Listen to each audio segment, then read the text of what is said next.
Kembali lagi bersama channel kita semua. Jika Anda suka, jangan lupa komen, like dan subscribe, serta bila Anda berkenan. Selamat membaca dan mendengarkan. Perintah Kaisar Naga, Bab 3074-3076. Nona, Tuan Muda kami telah mengundang Anda, dan saya berharap untuk pergi bersama Anda. Pada saat ini, seorang biksu yang terlihat seperti seorang pelayan datang dan berkata setelah Kueni. Tuan mudamu. Kueni sedikit terkejut. Ya, Tuan Muda Zhou kami ingin mengundang Anda untuk berenang bersama di lautan tinta. Pelayan itu menunjuk tidak jauh. Kueni melihat ke arah yang dia tunjuk, dan menemukan seorang pria bergaun putih, tersenyum dan melambai padanya, terlihat sangat tampan. Kueni ingin menolak, tapi Dev mengedip padanya. Dia mengerti apa yang dimaksud Dev dalam sekejap, dan kemudian tersenyum sedikit, kalau begitu tolong pimpin jalan. Pelayan itu mengangguk dan membawa Kueni, sementara Dev dan Yulian mengikuti tidak jauh. Melihat Kueni mendekat, pria itu segera meluruskan pakaiannya, lalu berkata dengan senyum di wajahnya, Nona, saya memberanikan diri untuk mengundang Anda, saya harap Anda tidak tersinggung. Nama keluarga saya adalah Zhou, dan nama saya adalah Tiago Zhou. Saya tidak tahu apakah Anda sudi memberitahu saya nama Anda dan nama belakang Anda. Nama saya Kueni Gao. Kata Kueni dengan jujur.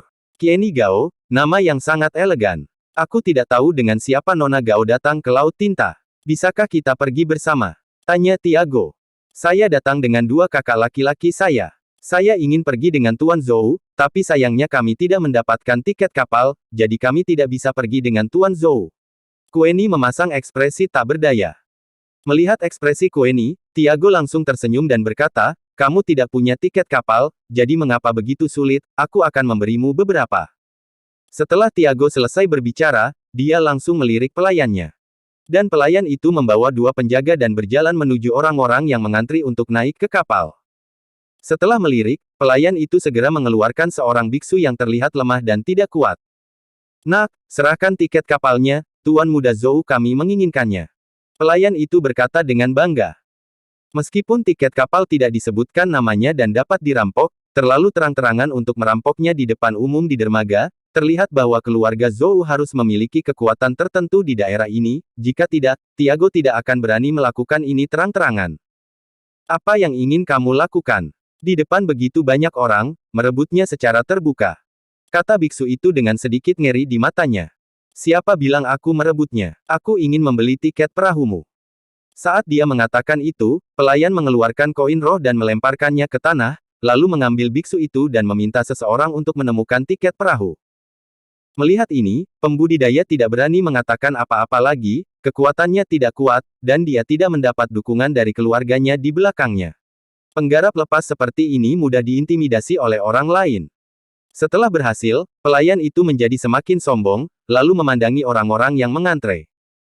Banyak biksu menundukkan kepala satu demi satu, tidak mau menimbulkan masalah saat ini. Pada saat ini, seorang lelaki tua yang mengenakan jubah hitam dan mengeluarkan bau busuk muncul di hadapan pelayan itu. Melihat hal ini, pelayan itu berjalan langsung ke arah lelaki tua itu, bahkan jika dia ingin merebut tiket kapal, dia akan selalu menemukan pengganggu untuk memulai. Dia merasa lelaki tua ini mudah diganggu. Pak tua, keluarkan tiketnya. Pelayan itu berkata kepada lelaki tua itu. Kenapa aku harus memberikannya padamu? Pria tua itu menatap pelayan itu dan menguap. Bau busuk menyengat wajahnya, menyebabkan pelayan itu segera menutup hidungnya, dan berkata dengan muram, sial, baunya sampai mati, serahkan tiket perahu, dan aku bisa menyelamatkanmu. Tapi tepat setelah pelayan itu selesai berbicara, dia melihat lelaki tua itu. Sepasang telapak tangan hitam tiba-tiba menonjol, dan mereka tertarik ke arah pelayan seperti kilat. Begitu wajah pelayan itu berubah, dia tidak punya waktu untuk bereaksi, dan wajahnya ditampar. Bentak. Dengan suara yang renyah, kepala pelayan itu langsung terlempar kemana-mana, dan dia mati seketika. Melihat adegan ini, semua orang terkejut. Tidak ada yang mengira bahwa tamparan di wajah lelaki tua yang tidak mencolok akan memiliki kekuatan menakutkan seperti itu. Melihat ini, kedua penjaga itu sangat marah dan bergegas menuju lelaki tua itu. Melihat pemandangan ini, Tiago juga mengerutkan kening, ekspresinya sangat jelek. Kedua penjaga itu bergegas maju, tetapi lelaki tua itu memukul mereka langsung di dada dengan kedua telapak tangan. Setelah seteguk darah keluar, mereka langsung mati. Seorang pelayan dan dua penjaga dipenggal. Tiago sangat marah. Dia bergegas dengan orang-orang secara langsung. Berani membunuh orang-orang dari keluarga Zhou, saya sesuka hati, mencari kematian. Tiago sangat marah, dan aura puncak alam komposit keluar dari tubuhnya, langsung menimbulkan embusan angin. Angin kencang meniup topi lelaki tua itu dari kepalanya, memperlihatkan wajah kering dan keriput dengan mata cekung dan mulut cekung, seperti kerangka. Melihat penampilan lelaki tua itu, Tiago, yang awalnya marah, tiba-tiba membeku, dan tidak berani berkata apa-apa. Pria tua itu mendengus dingin, mengenakan topi di kepalanya lagi, dan naik ke kapal roh. Melihat ini, Dev, yang tidak jauh, tahu bahwa lelaki tua ini pasti memiliki banyak latar belakang, dan kekuatannya pasti melampaui alam komposit. Setelah melihat 3 orang yang tewas di tanah, Dev dan Yulian berjalan mendekat dan bahkan menemukan tiket dari mayat tersebut. Orang-orang ini bersama Tiago, mereka pasti punya tiket kapal. Sekarang orangnya sudah mati, jadi tiket kapalnya tidak berguna. Ketika Tiago melihat seseorang mengobrak-abrik mayat bawahannya di depannya, wajah Tiago memerah karena marah. Hanya karena dia tidak berani melakukan apapun pada lelaki tua itu, bukan berarti dia tidak berani melakukan apapun pada orang lain. Terlebih lagi, Dev hanya peringkat kelima dari alam tubuh komposit dan Yulian hanya peringkat ke-7 dari alam tubuh komposit. Tiago sama sekali tidak takut. Kalian berdua sangat berani, kamu benar-benar menyambar tiket kapalku di depanku. Aura Tiago menyelimuti mereka berdua. Semua orang sudah mati, jadi apa gunanya tiket itu, mengapa tidak kami gunakan saja? Kata Dev kepada Tiago. Bahkan jika aku menghancurkan tiketnya, tidak ada orang lain yang diizinkan untuk menggunakannya. Setelah Tiago selesai berbicara, beberapa penjaga di belakangnya segera mengepung Dev dan Yulian. Berhenti. Melihat ini, Kueni buru-buru berkata dengan keras. Tiago dengan cepat menarik napas ketika mendengar ini, lalu melirik Kueni dan berkata, Nona Gao, keduanya adalah kakak laki-lakimu. Iya, mereka tidak memiliki tiket kapal, jadi begitulah. Kueni mengangguk dan berkata, halo rekan Taois.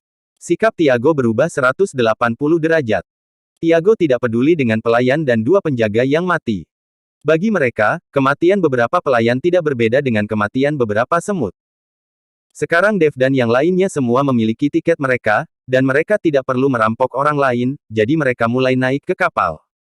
Setelah memasuki kapal roh besar, Dev menyadari bahwa tidak ada yang istimewa di dalamnya. Setelah menunjukkan tiketnya, ada staf yang memimpin mereka di lantai atas. Setiap kali Anda naik, dekorasi interior kapal roh jauh lebih mewah. Dapat dilihat bahwa lantai atas kapal roh ini harus menjadi yang terbaik. Dev dan yang lainnya telah tiba. Mereka berhenti di lantai 5 lantai, dan kemudian pemandu menemukan kamar mereka sendiri. Karena butuh berhari-hari untuk berlayar melalui lautan tinta, kabin di lantai atas memiliki kamar yang terpisah. Tapi kabin di bawah semuanya adalah kursi, lingkungannya sepertinya agak keras. Nona Gao, apa yang kamu butuhkan, katakan saja padaku bahwa ada segalanya di kapal roh ini. Selain itu, ini adalah pertama kalinya kamu datang ke Laut Tinta, jadi kamu tidak mengenalnya. Nyatanya, Laut Tinta ini tidak seseram yang dikatakan rumor. Sebaliknya, Laut Tinta ini adalah tanah harta karun. Kata Tiago sambil tersenyum. Tanah harta karun. Kueni bingung. Tentu saja, ada desas-desus bahwa Laut Tinta sangat berbahaya, sehingga hanya sedikit orang yang datang ke sini. Justru karena itu berbagai harta karun di daerah Laut Tinta belum ditemukan. Terdampar di pantai dan diambil oleh yang lain, tidak akan pernah ada begitu banyak orang yang mencari harta karun. Tidak banyak orang di Laut Tinta setiap tahun, dan karena berita yang disebarkan oleh orang-orang yang melihat harta karun itulah mereka menarik begitu banyak orang. Berbicara tentang ini, Tiago jelas sedikit marah. Menurut apa yang kamu katakan, bukankah lautan tinta ini adalah tempat harta yang sangat besar? Tanya Dev.